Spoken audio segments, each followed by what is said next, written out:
Hello everyone, welcome back to CR Sim Racing. Now you might have noticed a distinct lack of iRacing content on the channel over the past month or so. Well, that's because I let my subscription expire about 4 weeks ago now. I decided to take a bit of a break from iRacing, and to be honest, I wasn't even sure if I was going to come back. But here we are today, back on the grid in the Porsche Cup at Watkins Glen. I've remortgaged the house, I've pawned the family heirlooms, sold some body parts, and I've splashed out on another iRacing membership. So the big question is, have I blown my money? Let's get down to business and find out. Well, I'm going to be up against it, that's for sure, because qualifying went really badly. I'm all the way down in 16th with a time of 1:51 flat. Now, that is well off the pace. However, if I'm searching for a glimmer of hope, I've got to look to my performance in practice, where I managed to lap consistently in the 1:49s. That's the type of form that I need to recreate when it matters in race conditions. So let's get down to the grid and see if we can manage it. Green flag, green flag. It's such a difficult car to master, this Porsche Cup car, and I've not driven it for a good couple of months now, which explains why I'm so rusty. So I'm certainly not going to take any risks on these opening couple of laps, particularly with cold tyres and cold brakes. We're going to hang it out wide into T1. Oh, we already take our first big hit. There's the first 4X of the season. That didn't take long. There was another car in the barrier on the infield, and that looked like Jacob Vanto, who started from 5th on the grid, so he's binned it. That's given us one position back, but we've lost several more because of that turn 1 incident. It looked like it was Logan Drumheller who made the move up the inside and ran into us, and it was a pretty big hit. It put us out over the curb. I'm actually quite relieved. We don't appear to have picked up any damage, but of course it did cost us a lot of momentum and speed through the S's. We gave several more positions away, and there's another one. Felix Ristrollo diving up the inside into the inner loop, so he's passed us as well now. It looks like we're almost at the back of the pack now. There's only one driver on track behind us. So yeah, really poor start. I'd say we're down in about 22nd, 23rd position at the moment. We'll get confirmation of that though when we cross the line. We'll also check out a replay to see exactly what happened in T1. It got really busy in there. I was expecting there to be carnage, but I was just hopeful I might be able to avoid it. There's a little bit of a gap on the inside of Felix Ristrollo there through the hairpin. There's not quite room to get by though. Ristrollo closes the door. But yeah, as I said on the grid, this is not an easy car to master, this Porsche Cup car, and it's certainly not the type of car you can just dip in and out of every so often and give it a drive. You've got to be patient with it, you've got to learn it, and you've got to get really familiar with it. That's what I'm going to have to do this season, I think. And from my limited previous experience racing this series, I do know that there's often a lot of carnage, so I'm not going to feel too downhearted yet about being at the back of the pack. I suspect there are going to be a lot of drivers who've been it before too long. We should be able to make a load of positions back as long as we keep it safe and steady ourselves. So that's the main goal here as we finish lap 1. And if anything, I'm surprised we haven't seen more crashes on that opening lap. We lost Jacob Vanto in T1, but after that, everyone else has kept it pretty steady. And there's our first big lock-up of the brakes, which sends us out really wide into T1, and it looks like it was a good thing that we did, because I think there was an incident on the inside. It was difficult to see, but we've gained 2 places there. So let's tuck back in behind Ristrollo and go back and check out the replays to see what happened. Back at the start then, the lights are going green and we're underway with our first race of the new iRacing season, and you've got to look pretty far back to see my car. I'm actually sandwiched in between a martini and a 7-Up. Now there's a drink. But cast your eyes over to the middle of the track, the black number 23, that's Logan Drumheller, and there's the contact that pushes us off track. It doesn't look nearly as bad on replay, does it? Let's ride on board with Drumheller. There's me on the outside. And to be fair to Drumheller, he's got cars on the inside of him as well, so he probably moves to the outside to avoid them, and in the end it pushes me out. But further up, look at the number 12 in that beautiful Skittles livery. That's Jacob Vanto, who started from 5th on the grid, just runs into the car in front, and that sends him into the barrier. And then the start of lap 2, watch the number 9, Dorian Spinks. It's going to be an attempted move up the inside of the number 13, Andres Bonilla. There's contact, and they both spin out. Towards the end of lap 2 then, the leaderboard still showing us in 21st position at the moment, but we know we're going to gain at least 2 places because of that turn 1 incident involving Dorian Spinks and Andre Bonilla. We've still got Felix Ristrollo right in front of us, and actually Ristrollo now is up to 17th, so that makes us 18th. We must have lost another driver further up the pack on that previous lap. Speaking of losing drivers, there's Logan Drumheller in the barrier as well, so that'll promote us to 17th. And we're right on Rostrollo's tail now. Let's see if we can pick up some draft to line up a move down the back straight. Oh, we're not going to be lining up any moves with mistakes like that, grazing the barrier. That's going to cost us a load of speed, and we're going to get eaten up by Michael Mora behind. He's going to pull to the inside and get the pass done even before we've made it into the inner loop. So a really careless mistake there. Our stay in 17th position was short-lived. And it's little mistakes like that that really show my inexperience in this car. But we've got to compose ourselves because we've got Jacob Vanto right behind us now. And we know Vanto is quick because he started from 5th on the grid. He was the driver who crashed in T1 at the start. But we're 3.5 laps into this race now, so hopefully the tyres and brakes are up to temperature. We might be able to get a little bit more out of this car as we come through this hairpin. Oh, the rear steps out. We try and save it. We do just about save it, but another big mistake. Jacob Vanto's got past. Dorian Spinks has got past. We've lost 2 more positions and we're going backwards now. Honestly, this car, just when you think you've made friends with it, it bites you. We're going to get 1 position back, though. There's a car out on the runoff area, and that's Pedro Berberana, who's crashed out of 4th place. There's another yellow flag. Felix Rostrollo has gone, and he rejoins almost right in our path. We managed to avoid him.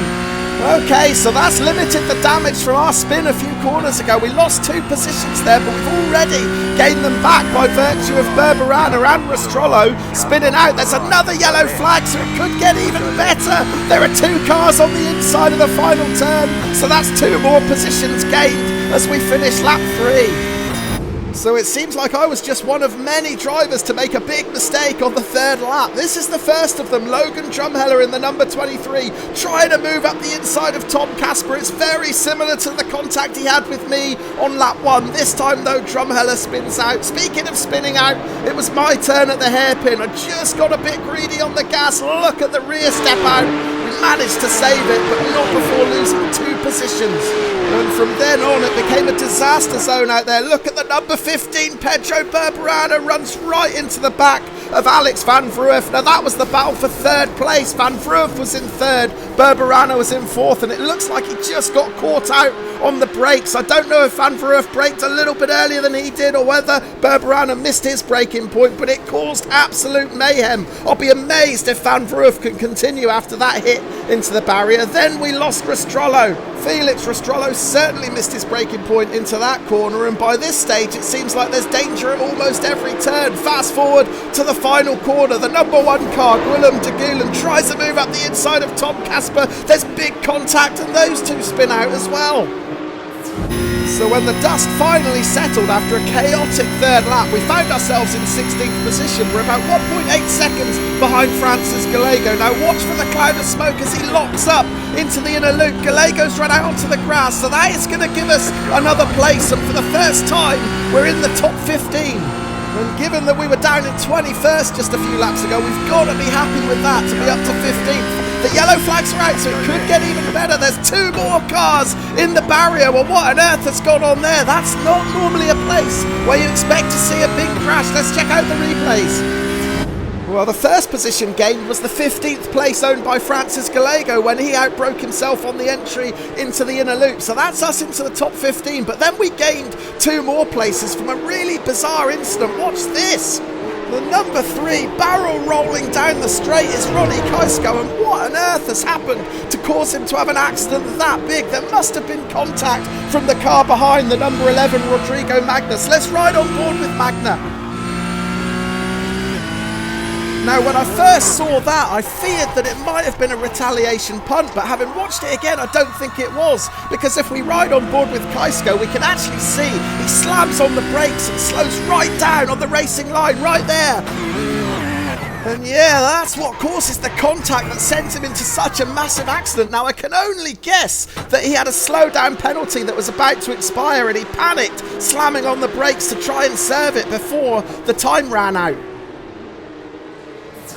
So we're approaching the end of an action-packed 6th lap that saw us pass 3 drivers. First it was Francis Gallego when he ran onto the grass at the inner loop, and then of course that massive crash involving Ronnie Kaisko and Rodrigo Magna. That's promoted us from 16th up to 13th as we start lap 7, and it's going to get even better. We're up to 12th because Samuel Kreider has binned in at T1. Yeah, turn 1 has caused a lot of problems for drivers in this race. The number 4 Crider making a move up the inside of Alex van Verhoeven, just carrying a bit too much speed, and that rear steps out. Returning to the live action towards the end of lap 7, and at this point I thought 13th place was going to be as good as it got for me. We've got Jacob Vanto in 12th, but we knew he was faster than us, and he's already opened up about a 4-second advantage. However, I have got company now. Look in the rearview mirror, my old mate Logan Drumheller has caught me up. Now I know he's quick as well, and we've already had contact into T1, so I'm not going to defend this too aggressively. I don't want to pick up any more instant points, so I left enough of a gap for Drumheller to get through. However, we can challenge him back here around the outside into the S's. Now we're probably not going to be able to make the pass back here, but we can put him under a bit of pressure. In the end I decided to back out. I didn't fancy too wide coming up over the crest of that hill. I've seen many an accident caused by that, so I thought it was best just to ease off and live to fight another day. So we can follow Drumheller now. We know he's quick, so it might bring out the best in us if it gives us a target to chase. Let's see what we can do. Yeah, so here's a replay of Drumheller's overtake. It's a textbook T1 pass at Watkins Glen. He did leave it quite late to commit to it, however I expected him to, so I left him the gap. His tight line though did cost him a little bit of exit speed. We were able to push alongside coming up the hill, but at this point I decided to back out. It wasn't worth the risk of a collision.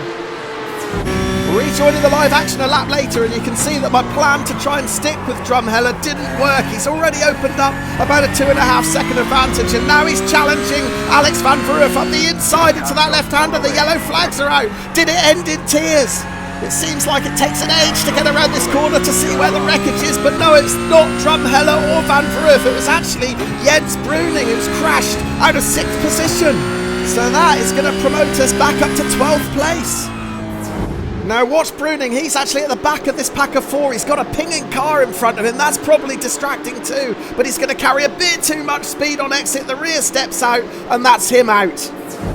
Lap 10 now. We've got 3 laps to go after this one. We're in 12th place, and we're in hot pursuit of Alex van Verhoeven in 11th. He's 2 seconds clear at the moment, but if you remember, earlier in the race we saw van Verhoeven crash heavily into the barrier and pick up some damage. Well, he hasn't gone in for repairs, so I'm optimistic that we may be able to catch him here, and in the meantime we're going to get promoted to 11th because Bartholomew Mintz has crashed out. Yeah, Mitz in the orange car paid a heavy price for getting the inner loop wrong. He clips the curb on the inside, then clips the second curb. It gets him all offline, and that catches Stephen Horseman out behind. Horseman runs into the back of him, and it sends Mitz out. Lap 11 now. The field is really spread out. However, we do have Alex van Verhoeven in our sights, and if we can catch him, we'll be in a battle for a top 10 place. Now, I would have certainly taken a top 10 finish at the start of this race, and even more so a few laps into the race when we were down in 21st position. We're going to close right in on van Verhoeven now through the inner loop. We're well faster than him through this section. As I said before, he's carrying damage, so I know I've got the advantage of having a fully functioning car, and I know that I'm going to be able to close in on him. The big question is, can I get around him? One main positive is the fact that I've got time on my side. There's going to be 2 more laps after this one, so I don't need to rush here. It's important that I bide my time and pick my opportunity wisely. This car really does punish over driving, so if I push it beyond my capabilities, it'll probably end in disaster. At the same time, I've got to keep one eye on the driver behind me, Samuel Kreider. He's 2.5 seconds back at the moment, but if I become locked in a battle with van Verhoeven ahead, he'll be closing in. So again, we've got to try and do this smoothly, neatly and quickly. As he's carrying damage, I suspect he's going to be a bit down on top line speed, so our best opportunity might be at the top of the S's, passing him on that long straight before the inner loop. So the important thing now is just to get right on his tail to make sure we're in the best possible position to make our extra power count. Into the final turn then, just 0.3 of a second now. We're going to have 2 laps to go, and actually we get a much better run out of that final turn, so there may be an opportunity to make a move up the inside into T1. Now we've seen this end in tears several times already in this race, so it's vital I get my braking spot on. We don't want to run into van Verhoeven's line, and we've done it. We've made the pass, and now we're going to have the extra power to make a break for it up this hill. Yeah, fair play to van Verhoeven here. He knows he's carrying damage, so he's not going to defend too aggressively. He gives me lots of space, really respectful, and actually it's a pretty straightforward pass to put me into the top 10. And once I got into the top 10, I managed to stay there. We're one corner from home. I'm going to get 10th position, and I'm absolutely over the moon with that. I would have certainly taken a top 10 finish at the start of this race. And we're going to put 20 on our iRating to start the season. That's a welcome boost as well. However, the safety rating will take a slight dip, mainly because of that contact in T1 that gave us a 4x. So let's check out the classified results then, and your race winner, Sharif Grizzle, coming home 10 seconds clear of Richard Hunter in second, and then Dorian Spinks in third. What a great recovery for Spinks after that crash early in the race. As for me, my fastest lap was a 1:51 flat again, so well off the pace that I was setting in practice. Had I been able to find that pace, I probably could have been challenging for a top 5. But back to the question that I posed at the very start of this video. Have I wasted my money by resubbing to iRacing? Well, I don't think I have. I actually really enjoyed this race, and for me, iRacing has got a couple of key positives over any other sim. The main one is the high level of participation at any time of the day or night. I rarely get a chance to race at peak times, so the fact that I can come onto iRacing and find a full and competitive grid no matter what time it is a real pull. The second is the variety on offer. Now, LFM has been great for finding full grids in ACC, but of course you're limited to choosing GT3s or GT4s. I've really enjoyed having a run out in the Porsche Cup today, and this is going to be the main series I focus on this season. And I think it's fair to say that it's going to be a learning experience. I almost feel like a rookie again trying to get to grips with this car. I have done a couple of races in it in the past, and it's always produced absolute carnage. If you need any reminder whatsoever, check out the race video that's on screen now from Laguna Seca. It was absolutely mental. Half the field were wiped out before we even crossed the start line to begin the race. But thanks for watching today. I really appreciate it, and I'll be back again very soon. Cheers.